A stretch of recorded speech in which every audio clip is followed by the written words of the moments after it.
If you reach your professional peak tomorrow and your kids don't want to talk to you anymore, would it be considered success to you?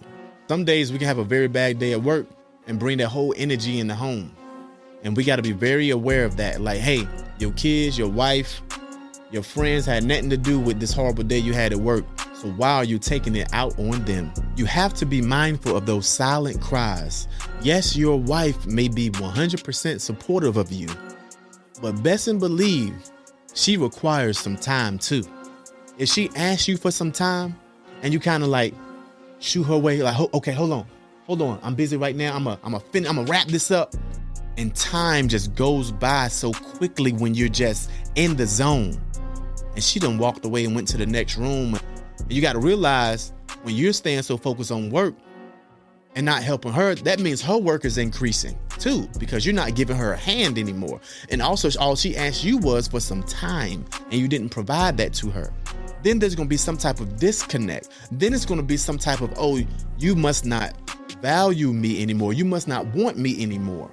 And that's the last thing you want your spouse to feel, as if you don't want them anymore, because you're not being intentional and you're not looking for those silent calls of distress. The Highest Point Podcast. More than the pod, it's a lifestyle. What's up, everyone? Let's have a real discussion today. Something that's been on my heart for a long time during my journey, chasing my dreams, and at the same time, trying my best to be a great father. Let's talk about the gap between building a legacy and being present. Questioning if that hustle that feeds the family is simultaneously starving the home. Let's discuss that guilt of the grind, because we all can feel a certain type of way when we know we taken away from important time with our family to try to build something important. And you can't convince them that work is more important than the time with them, because it's not.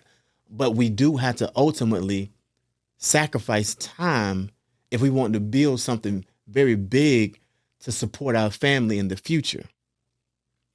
And a lot of guilt comes with that. A lot of doubt sometimes come with that, wondering if you're doing the right thing. And I really want to get into all of that today on how we can balance those things, how we can work through those things, the impacts of them, trading the boardrooms for bedtime stories while maintaining that relentless grind to do whatever it takes to reach the highest point. So first I want to discuss, and I made some bullet points here that I want to build off of. So you guys join me on this journey and just let me know if it's making sense. A struggle for me has been balancing that professional grind with the emotional home.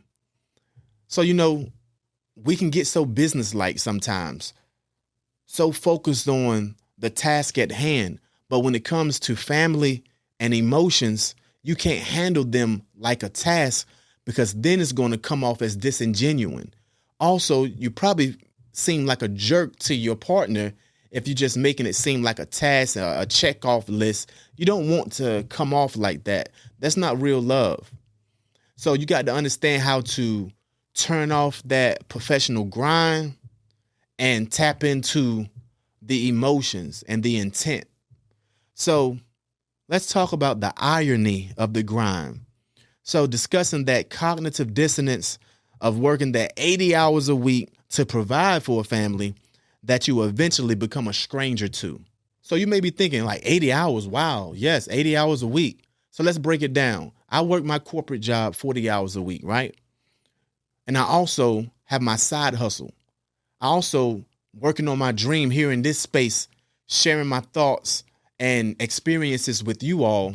And I do this 32 to 40 hours a week as well. So that's how we come up with that 80. And a lot of people are living this same life where they may have part-time jobs. They may have a business they trying to build up, because eventually we want to fire our boss and focus on our side hustle, which is our passion the most. So this is where that cognitive dissonance come into play. I take so much pride in being a great father. But to be a great father, that requires you spending a lot of time with your kids. I take pride at being a great husband.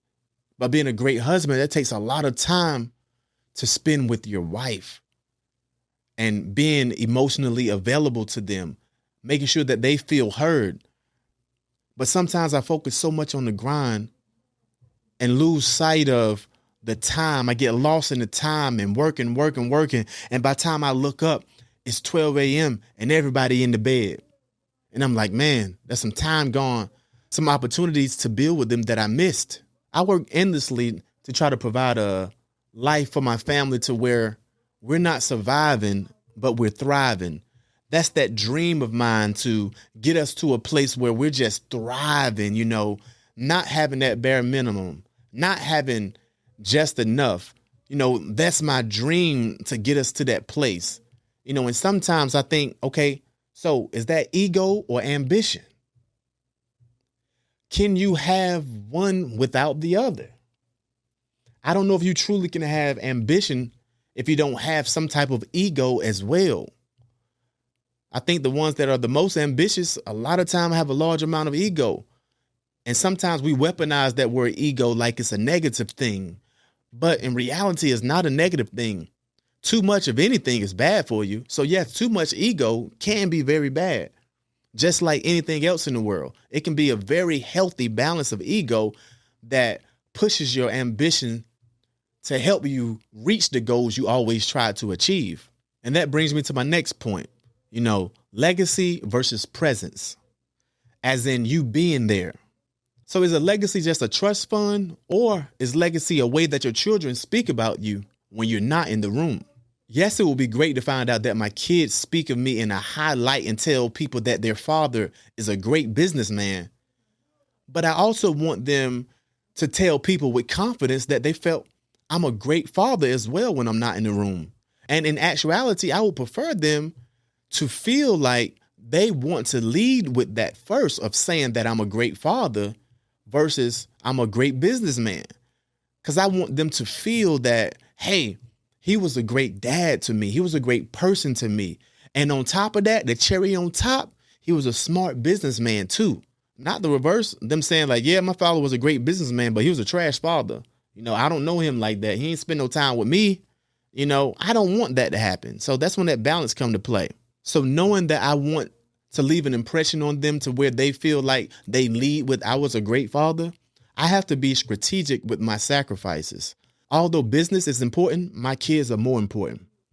So with me being strategic, I'm going to make sure I'm not going to miss any milestones. I'm not going to miss any birthdays. I'm going to try my best to not miss any games, any band battles, anything for them that's very important. And also try to make time for things that are not big milestones or dates, because I got to try to build that bridge on those in-between times too. But in reality, it's a double-edged sword. It can be a mental battle as well, because you can say, hey, I'm sacrificing all this time away from my family because I'm actually doing it for them. I'm putting in all these hours so they can be in better position. So I'm doing this for them. Although I'm not there, I'm still doing this.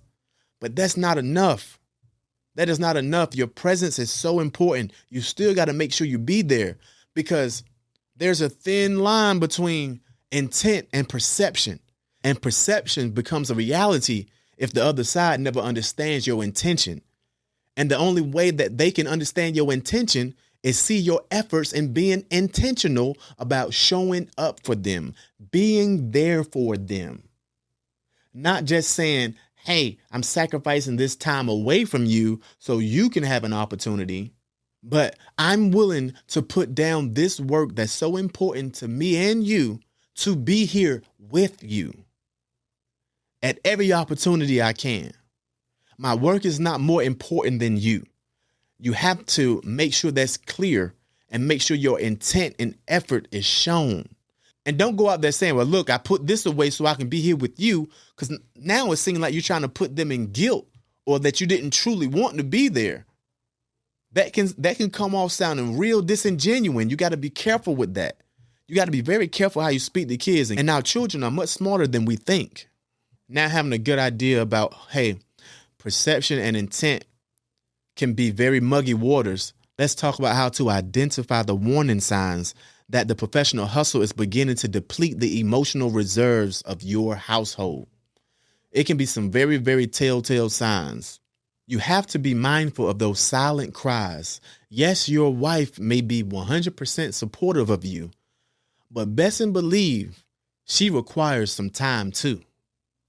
So, if she asks you for some time and you kind of like shoot her way, like, okay, hold on. I'm busy right now. I'm gonna wrap this up and I'm gonna come out there with you. I'm gonna come out there and do this with you. But you get so wrapped up and time just goes by so quickly when you're just in the zone. And she done walked away and went to the next room and probably done washed dishes, put clothes away, put the kids away while you just over there working. And you got to realize when you're staying so focused on work and not helping her, that means her work is increasing too, because you're not giving her a hand anymore. And also all she asked you was for some time and you didn't provide that to her. So now this is where the silence come in.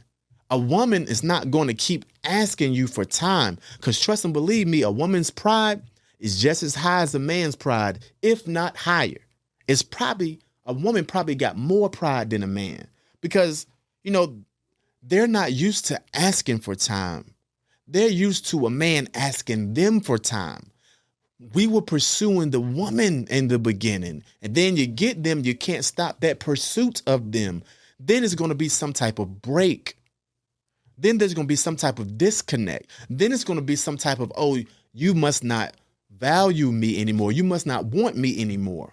And that's the last thing you want your spouse to feel, is if you don't want them anymore because you're not being intentional and you're not looking for those silent calls of distress. She already told you once, so you got to be mindful. When she asks you for that time, that's when you show them that they're important. Wrap that up.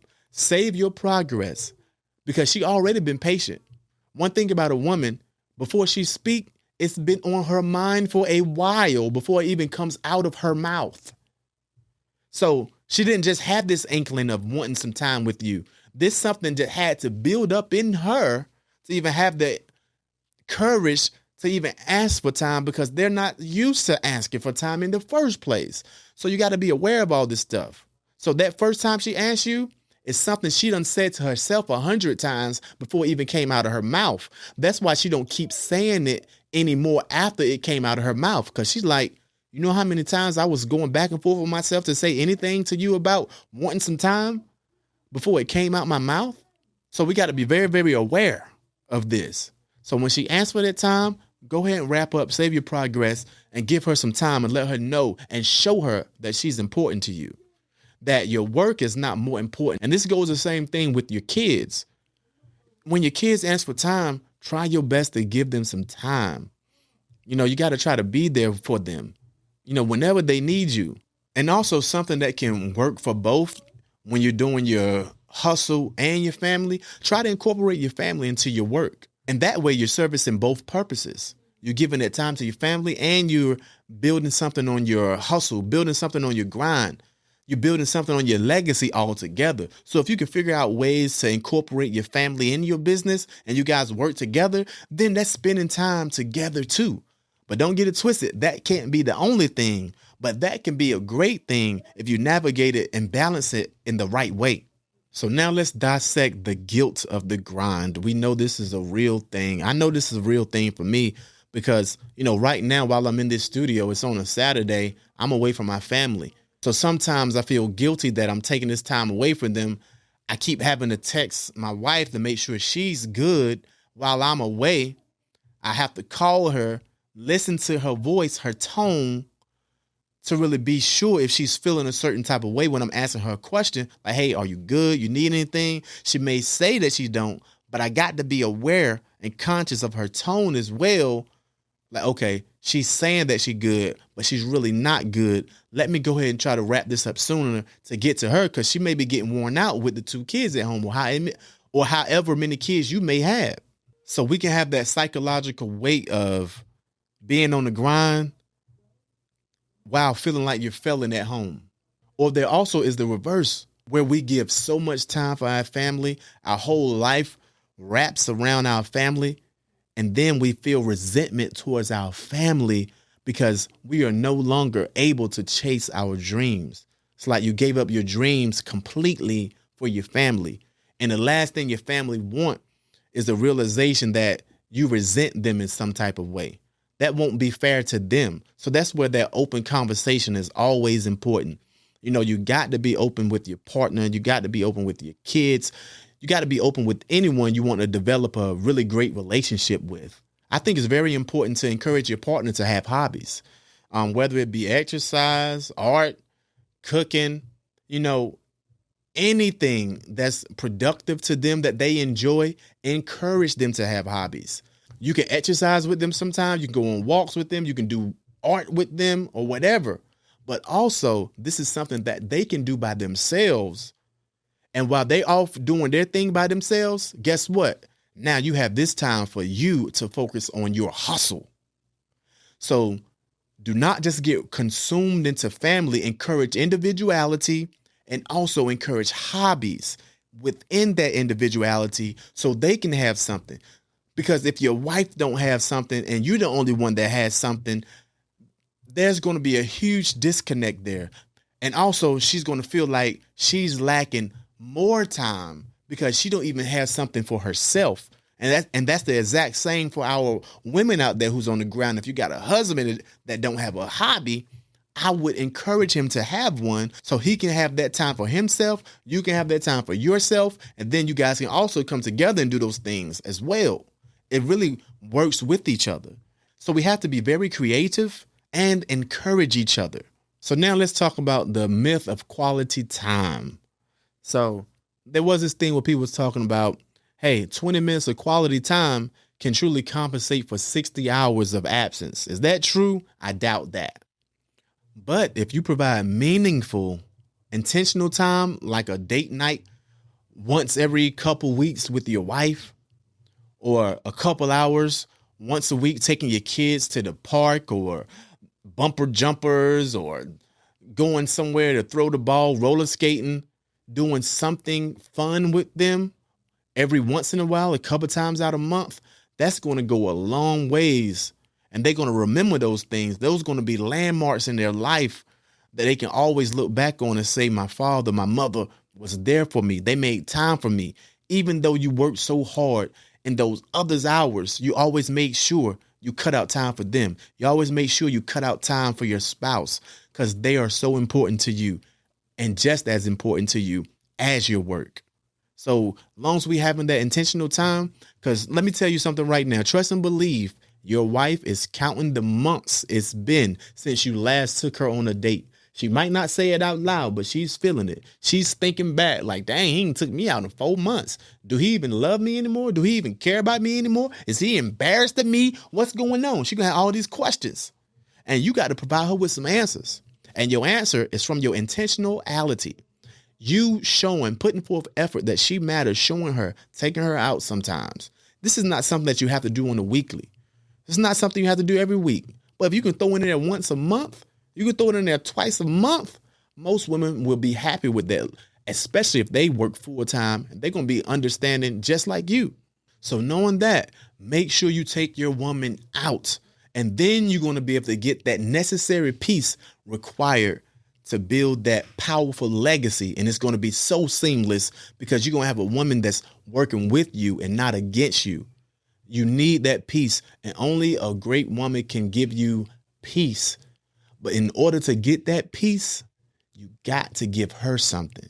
It's the yin and the yang. It's the give and the take. It's never a situation where it's just take. That's not something you want to be in.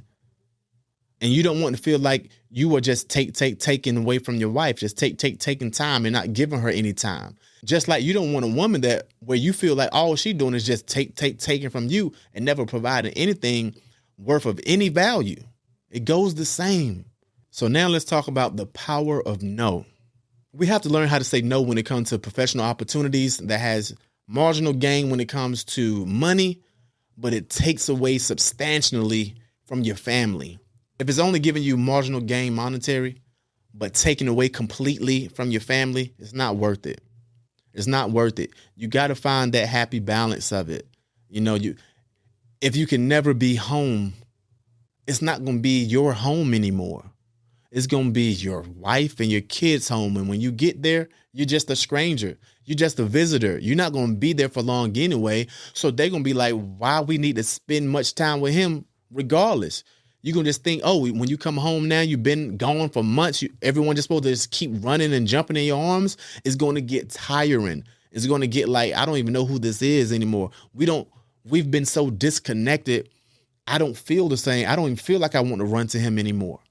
This is just the reality of it. So if it's going to be something that makes your family sacrifice at 100% and you're just gaining over here, that's one-sided. And you don't want a one-sided relationship of anything, whether it's corporate or family-based. So, this is the reality of it. To reach the highest point in success, we got to make sure we got that balance of our professional success, working on our dreams, and also making sure our family is successful. Because one without the other is just loneliness. It's not going to last you long. It's not going to be meaningful for you. If you just become completely successful and don't have a family to spend the fruits of your labor on, what did you do it for? Only thing you're going to have is a bunch of takers around you for a cost. And that's going to get old after a while. You just keep paying for artificial love and never have anything poured into you back that's meaningful, that's real. You want to have something genuine where a person pours into you and just because they love you, and that's it. We aren't completely successful if you thrive at work and fail horribly at home. That will eventually lead into a lonely life. So I got some end questions for you guys. So make sure you talk about it in the comments. I want to hear your feedback, your thoughts as well. So is the pace you on right now? Are you working 80% and only giving 20% for your family? Will that work in the long run? If you're not sure, check with your spouse, check with your partner and see what they say and let us know in the comments. So next question, if you reach your professional peak tomorrow and your kids don't want to talk to you anymore, would it be considered success to you? Let us know in the comments. Also, what is the business habit that you have you can bring to home? For example, active listening. You want to make sure you get everything at work. You want to make sure you're listening to those meetings as much as possible so this can equate to a pay increase later. But are you actively listening at home? Or you just saying, so your spouse can go ahead and get out your face? Some days we can have a very bad day at work and bring that whole energy in the home.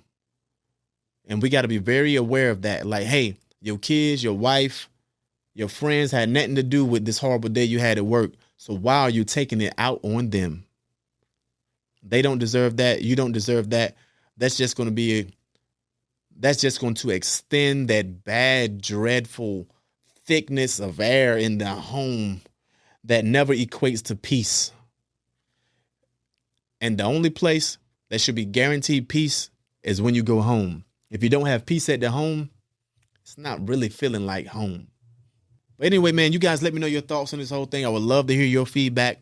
What are some steps that you've done? I want to hear from you as well. Hey, I'm not just out here trying to preach to anyone.